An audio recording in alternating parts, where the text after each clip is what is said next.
The church is falling apart at the seams.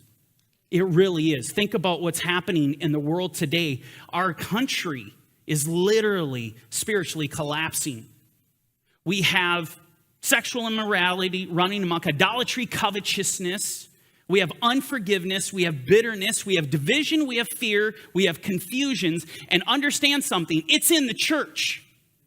That's not just the world, but it's in the church. And it is time for us to ask the question, why?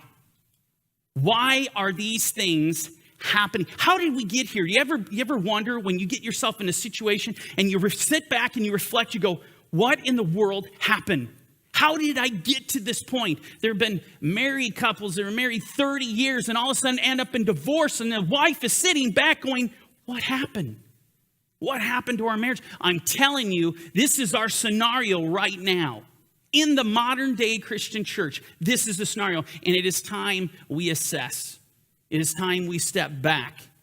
And let me tell you something, when you begin to investigate what has happened and why things are happening the way they are, and all this immorality is running amok, when you investigate it, you will actually find, you go to the very root, you go to the core of it all. And I promise you, you will find there has been an intentional, a strategic attack against the grace message.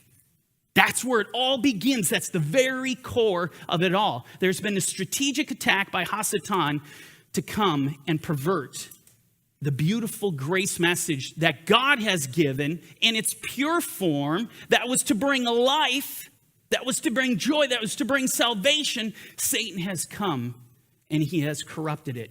And he does it very, very cleverly, because how does he do it? Well, really simply, he takes perversion and corruption and he clothes it in righteousness.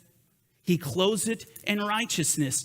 And what he is doing is peddling ultimately a weapon of death, a weapon of total destruction.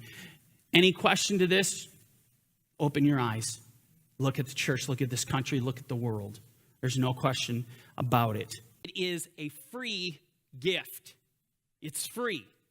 You cannot buy it with money.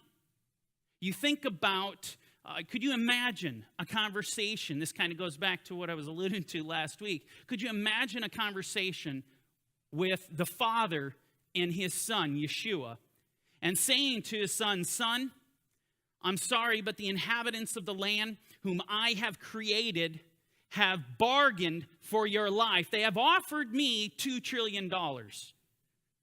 You see how ridiculous that sounds. Therefore, son, you're going to go have to die for them. The concept of being able to buy your salvation is ludicrous. The church doesn't know it. They have no idea what is happening to them. They have no idea what they're really following. Another gospel. To them, it's business, pun intended, business as usual. The gospel, hey, it's being preached. We're telling people about Jesus.